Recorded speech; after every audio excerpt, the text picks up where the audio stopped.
Hi everyone, thanks for joining us today for our college visit series. We're very excited to have Emily Gantt here from Longwood University, and she's going to be sharing lots of great information for us about Longwood and all of their wonderful programs. So I'm going to go ahead and hand this over to Ms. Gantt, and she's going to get this started for us. Wonderful, thank you guys so much. So I'm going to go ahead and start off by putting all of my information in the chat, so that if you guys would like to contact me at any point after this, you're more than welcome to. I'm going to put my email, very simple. And then this is our text line.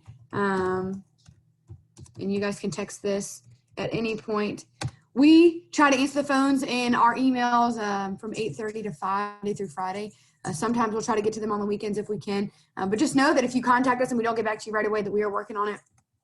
So today, I'm really excited to share with you something new that we created for this year, because most everything we are doing is virtual right now. I will say we are hosting on-campus visits, not currently because our students have gone home for the holiday break, but they will be returning in January. So up until this point, we've been doing campus tours, accelerated decision events, and then we've been doing virtual events as well. So in the spring, those will resume. But since a lot of the time we have not been able to get face-to-face with you guys, we created a completely interactive brochure called Just the Facts. So that's what I'm going to take you guys through today. I'm going to be kind of quick because basically what I really want to encourage you guys to do is go to this on your phones and your laptops, whatever it is. I'm going to type this link in there as well.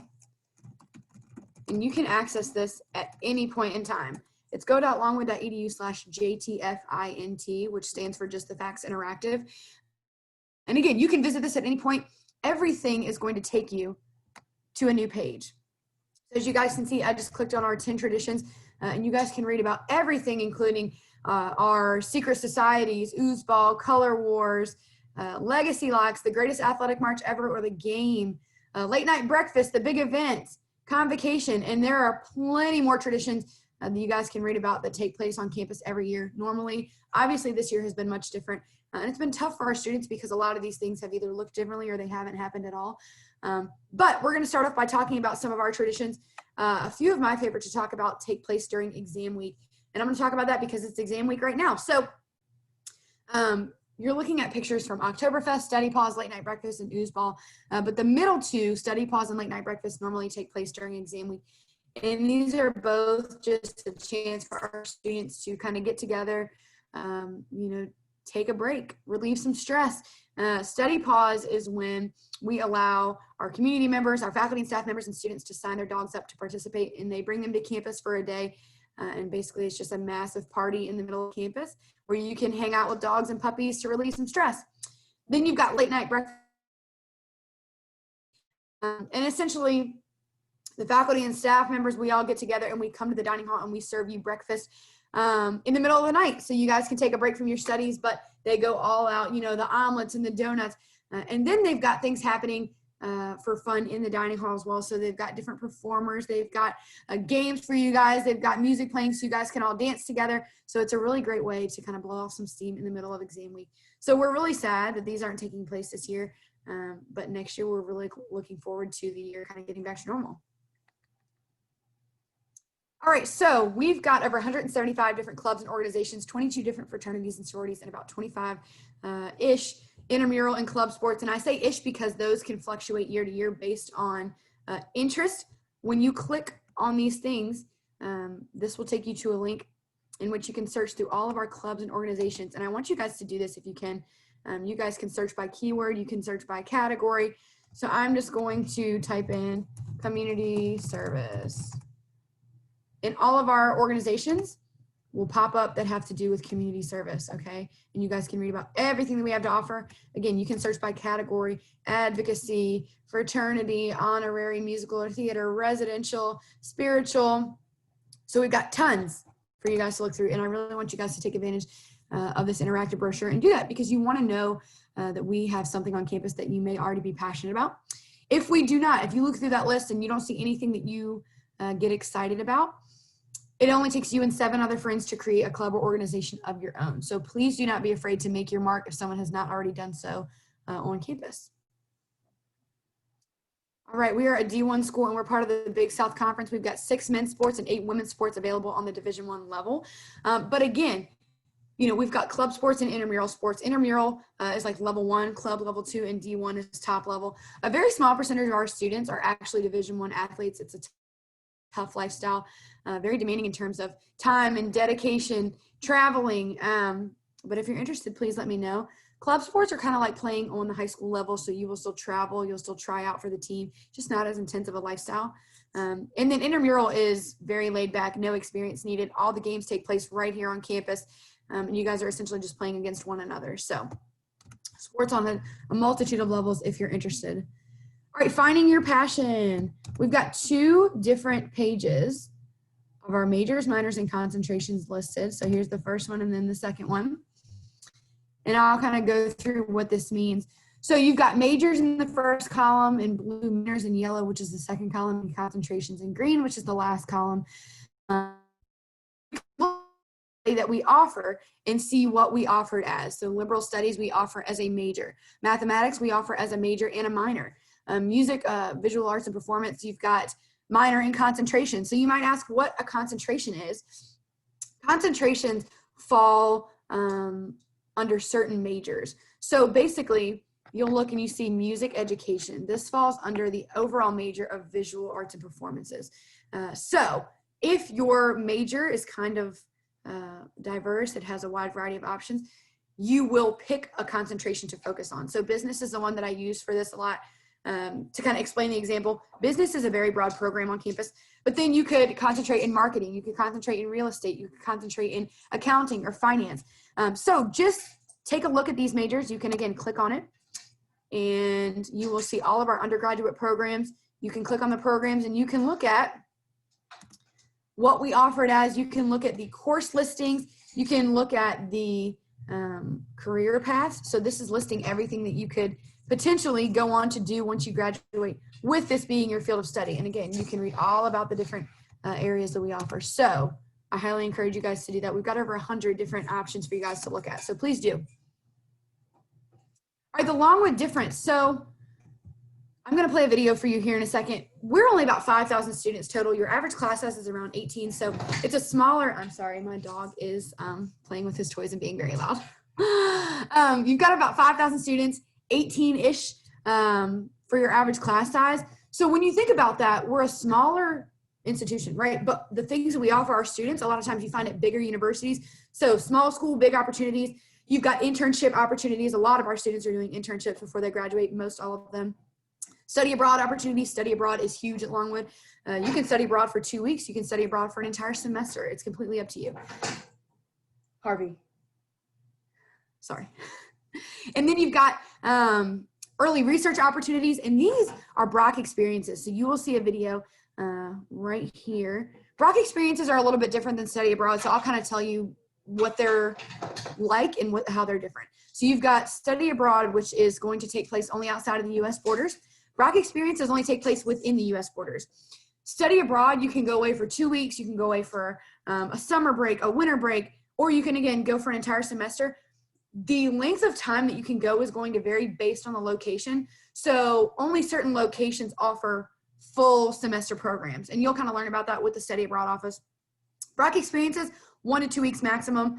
And so when you study abroad, you will basically be taking Longwood courses in another country. Brock experiences are a little bit different. So you will go to Yellowstone and you will study the impact of tourism on both the ecosystem and the economy. So obviously tourism is wonderful for the surrounding economy, but what does it do to the surrounding ecosystem? And how do those two things balance out when you're talking about pros and cons? So here is a video of one of our one of our Brock experiences trips that we're going to show you.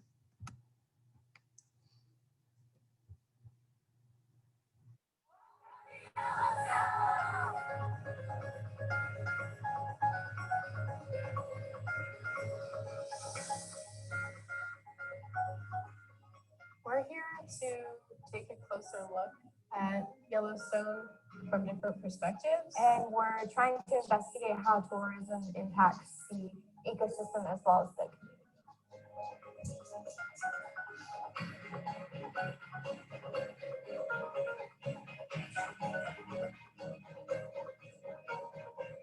think just coming with the class itself, I think I'm learning a lot more about kind of the impact we have on the environment.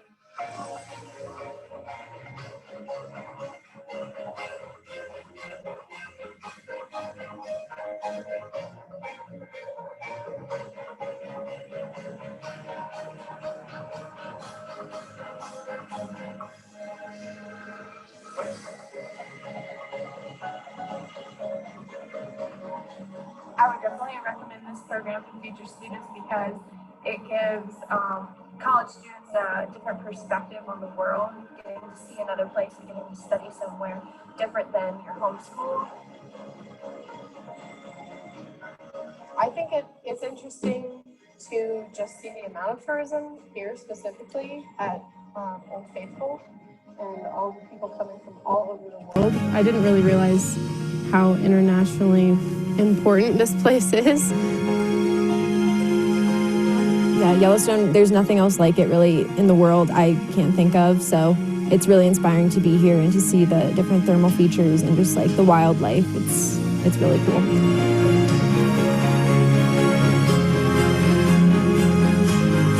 I kind of try to see nature as like completely separate from the human world, but it really isn't. And so I'm trying to get a better understanding of how we impact the world and then how we can be stewards of the world at the same time. I just realized that I think I didn't share the computer sound until we were already in the video, a pretty good chunk. So sorry if you were listening to a completely silent video for the majority of that. But And we again, could you guys. hear it. Oh, you could. Okay. Yeah, it got louder at the end, but we could hear it. So. Okay. Awesome. All right. Well, I'm glad you could kind of hear it. But again, you can visit this at any point in time. I want to point out another unique experience we've got for our students is a dual degree in engineering program. Basically, in 5 years, you will come to Longwood and you will start your bachelor's in physics. You will have that at the end of 3 years. And then 2 years, you will either go to ODU, you'll go to Virginia Tech, or you'll go to UVA in pursuit of either a master's or a second bachelor's degree in engineering. So the second bachelor's would be from ODU or Tech, or the master's degree would be from UVA. So at the end of 5 years, you'll either have 2 bachelors or you'll have a bachelor's and a master's.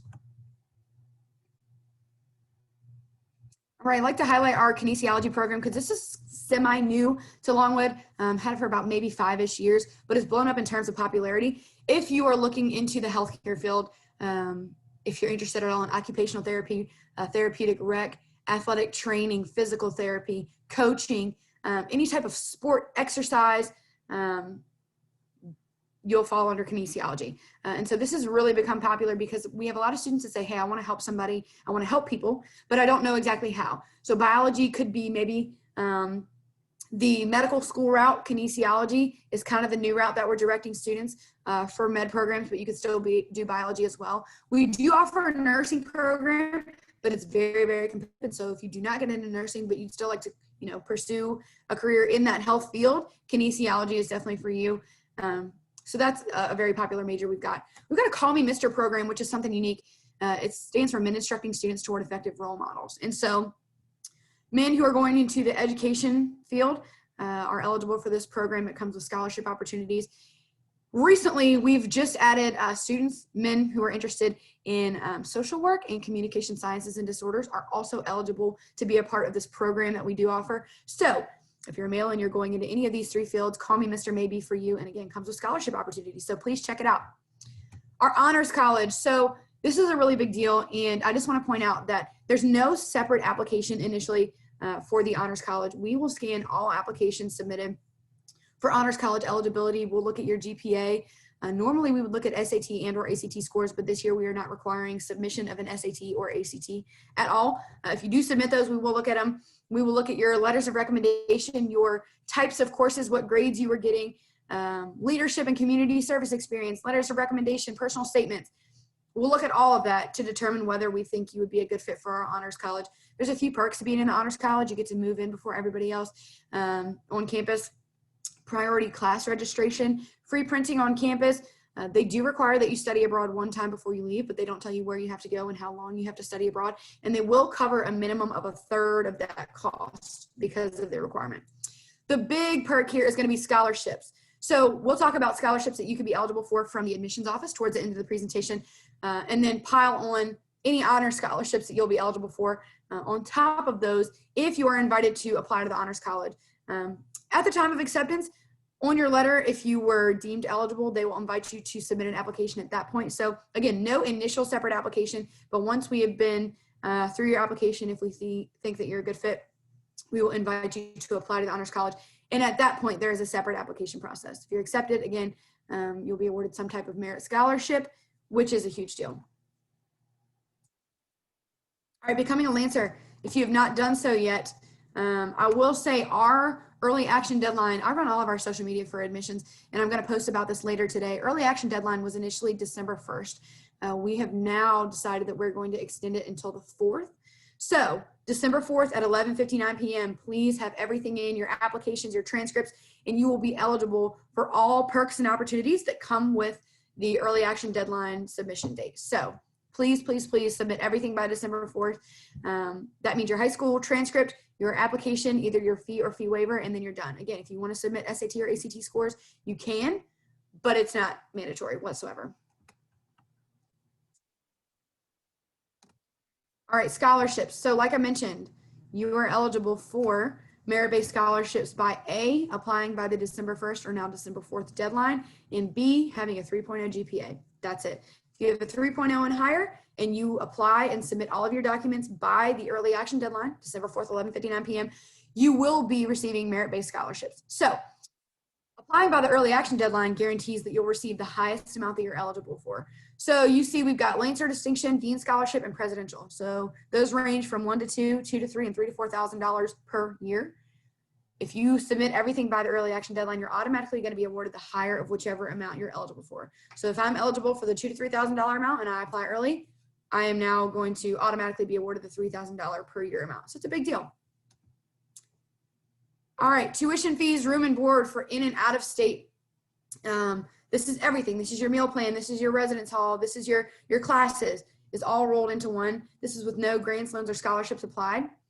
Now, December 1st was a very big day for financial aid as well. And I do not know if they are also extending this to the December 4th deadline. So I don't want to speak on their behalf. You're more than welcome to call the financial aid office and ask if they're going to extend their early action deadline as well, because brand new this year, if you submitted your FAFSA by December 1st, you were automatically entered into a raffle to try to win a free year of room and board, which is a huge amount off of your overall cost. So again, we're extending to December 4th in admissions. I do not know if the financial aid office is. If you have any questions, you can definitely call or email me, text me, and I can reach out to them for you, or I can put their number in the chat right here, and you guys can reach out to them at any point in time for other questions, or for this particular question, which is, are you guys extending the deadline for the raffle for the free room and board? That's a really, really big amount of money. All right. You guys are already visiting us virtually, and so I really appreciate that. But you guys can go to go.longwood.edu/visit to book any type of on-campus or virtual visit that fits your needs. We've got a lot of different ones. We've got ones where you just come and visit for the day and take a tour of campus and get an information session much like this. We've got events in which you can come to campus and receive your admission decision on the spot. So, you know, if you'd like to do that virtually, if you'd like to come to campus, we've got some open houses that are taking place next semester virtually. Please register for those. Now I will open it up to any of you who have questions here. You are more than welcome to type it into the chat, or you can unmute yourself, no problem. I'm happy to answer questions either way. And thanks for hopping on and listening to me. Thank you so much. This has been such great information, and Longwood is my alma mater, so it's exciting to hear the new things that have happened since I've been there. But all the traditions and everything brought back memories for me. That's awesome. And students, if you have any questions. Anybody have any questions? Please go for it, yeah. And there's no dumb questions. I've heard everything, and I'm happy to answer anything. If you did talk about anything we did not talk about, totally up to you. If you don't have any questions, you're free to log off at any point, but I'll stay on here for a couple more minutes just in case you guys do. I'm happy to answer whatever I can. And if you would like to send her a message later, you can reach out to her by her email address that she gave you at the beginning. Absolutely.